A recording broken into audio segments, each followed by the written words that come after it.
നമസ്കാരം. ജി ശക്തിധരൻ, നമുക്കെല്ലാവർക്കും അദ്ദേഹത്തിനെ അറിയാം. അദ്ദേഹം ദേശാഭിമാനിയുടെ മുൻ അസോസിയേറ്റ് എഡിറ്ററും ജനശക്തി വാരികയുടെ എഡിറ്ററുമാണ്. പിണറായി വിജയനെക്കുറിച്ചും പാർട്ടി നേതാക്കളെക്കുറിച്ചും സർക്കാരിൻ്റെ അഴിമതികളെക്കുറിച്ചുമൊക്കെ അദ്ദേഹം വളരെ രൂക്ഷമായ ഭാഷയിൽ തൻ്റെ ഫേസ്ബുക്കിലൂടെ എഴുതാറുണ്ട്.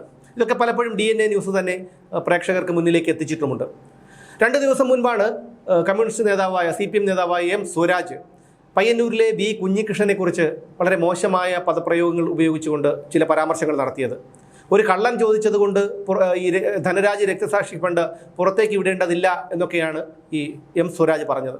ഇതേക്കുറിച്ച് ശക്തിധരൻ തൻ്റെ ഫേസ്ബുക്കിൽ കുറിച്ചിട്ടുണ്ട്. കള്ളൻ ചോദിച്ചതുകൊണ്ട് സ്വരാജ് വിടില്ല എന്ന തലക്കെട്ടിലായിരുന്നു ഈ എഴുത്ത്. അദ്ദേഹം എഴുതിയിരിക്കുന്നത് ഇങ്ങനെയാണ്: ഒരു കള്ളൻ ചോദിച്ചതുകൊണ്ട് പുറത്തുവിടേണ്ടതല്ല ധനരാജ് രക്തസാക്ഷി ഫണ്ട് കണക്ക് എന്ന് CPM കേന്ദ്ര കമ്മിറ്റി അംഗവും പുകൾപെറ്റ ബുദ്ധിരാക്ഷസനുമായ M സ്വരാജ് ഇന്ന് മാധ്യമങ്ങളിലൂടെ അഹങ്കരിക്കുമ്പോൾ ചോര തിളയ്ക്കുന്നില്ലേ സുഹൃത്തുക്കളെ? ആരാണ് ഈ സ്വരാജ്? ആരാണ് കള്ളൻ? ആരാണ് സത്യവാൻ? സ്വരാജാണോ? രക്തസാക്ഷി ഫണ്ട് കൊള്ള പുറത്തു കൊണ്ടുവന്ന B കുഞ്ഞികൃഷ്ണനാണോ കള്ളൻ? നിഷ്കളങ്കനായ B കുഞ്ഞികൃഷ്ണൻ എന്തോ വലിയ അപരാധം ചെയ്തു എന്ന മട്ടിലാണ് സ്വരാജ് ആക്രോശിക്കുന്നത്. M സ്വരാജിൻ്റെ കുടിയിലെ കുടികിടപ്പുകാരനാണോ B Kunhikrishnan? ഇത്ര സീനിയറായ വയോവൃദ്ധനായ B കുഞ്ഞികൃഷ്ണനെ ഇങ്ങനെയാണോ പുതുതലമുറയിലെ കമ്മ്യൂണിസ്റ്റുകാർ സംബോധന ചെയ്യേണ്ടത്? ജനങ്ങൾ പാർട്ടിയെ തിരുത്തണം എന്ന B കുഞ്ഞികൃഷ്ണൻ്റെ അഭ്യർത്ഥന എത്ര ഹൃദയസ്പർശിയാണ്. വിദണ്ഡവാദമൊന്നും അദ്ദേഹം ഉന്നയിക്കുന്നില്ലല്ലോ. ഒരു മന്ത്രി അന്യസ്ത്രീയെ പച്ചയ്ക്ക് വ്യഭിചരിക്കുന്ന അരുതാത്ത ദൃശ്യം താൻ കാണാനിടയായി എന്ന് മന്ത്രിയുടെ ഭാര്യ മുഖ്യമന്ത്രിയോടും അദ്ദേഹത്തിൻ്റെ മകളോടും പരാതിപ്പെട്ടിട്ടും പോലീസ് നടപടിയെടുത്തില്ല എന്നല്ല B കുഞ്ഞികൃഷ്ണൻ്റെ പരാതി. ആഡിറ്റിംഗ് ചുമതലയുള്ള തന്നോട് ബാങ്ക് നിർദ്ദേശിച്ച് ജോലി പൂർത്തിയാക്കി കൊടുത്തപ്പോൾ കൊള്ള നടത്തിയവർക്കെതിരെ നടപടിയെടുക്കാതെ ഒഴിഞ്ഞുമാറി. തൊണ്ടി മുതൽ കാണിച്ചിട്ടും കള്ളന് കൂട്ടുനിൽക്കുന്നു എന്നാണ് സത്യസന്ധനായ B കുഞ്ഞികൃഷ്ണൻ ലോകത്തോട് ചങ്ക് പൊട്ടി വിളിച്ചു പറയുന്നത്. എന്നാൽ പാർട്ടി നേതൃത്വത്തിലെ വിശുദ്ധ പശു എന്നറിയപ്പെടുന്ന M സ്വരാജ് പറയുന്നത് ഒരു കള്ളൻ ചോദിച്ചതുകൊണ്ട് പുറത്തുവിടേണ്ടതല്ല എന്നാണ് ധനരാജ് രക്തസാക്ഷി ഫണ്ട് കണക്കെന്നാണ്. ആരാണ് പയ്യന്നൂരിലെ കള്ളൻ? EMS കുടുംബസ്വത്ത് പാർട്ടിക്ക് ദാനം ചെയ്ത് ഇവൻ്റെയൊക്കെ കയ്യിൽ കിട്ടിയതാണ് ഇപ്പോൾ ഞണ്ണുന്നത് എന്നെങ്കിലും ഓർമ്മ വേണ്ടേ? ബുദ്ധിജീവിയാണത്രേ, കൂർമ്മ ബുദ്ധി തന്നെ. പക്ഷേ ജനങ്ങൾക്ക് M സ്വരാജ് എന്ന ഈ കള്ളനെ കണ്ടുകൂടാ. അതുകൊണ്ടാണല്ലോ നിയമസഭാ ഉപതെരഞ്ഞെടുപ്പിൽ LDF ഭരിക്കുന്ന പഞ്ചായത്തായ പോത്തുകല്ലിൽ പോലും M സ്വരാജ് 800 വോട്ടിന് പിന്നിലായി പോയത്. 12 റൗണ്ട് വോട്ടെണ്ണിയപ്പോൾ ആകെ ഒരേ ഒരു റൗണ്ടിലാണ് ഈ ഹരിചന്ദ്രൻ മുന്നിലെത്തിയത്. ജനങ്ങൾ ഇദ്ദേഹത്തോട് അത്രയ്ക്ക് ഉദാരമതികളായിരുന്നു.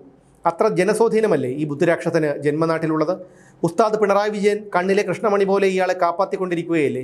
ആ ധൈര്യത്തിലല്ലേ ഒരു കള്ളൻ ചോദിച്ചതുകൊണ്ട് പുറത്തുവിടേണ്ടതല്ല ധനരാജി രക്തസാക്ഷി ഫണ്ട് കണക്ക് എന്ന് പറയാൻ ധൈര്യം വന്നത്? രാഷ്ട്രമീമാംസയിൽ എല്ലാറ്റിനും വിധികർത്താവല്ലേ M സ്വരാജ്?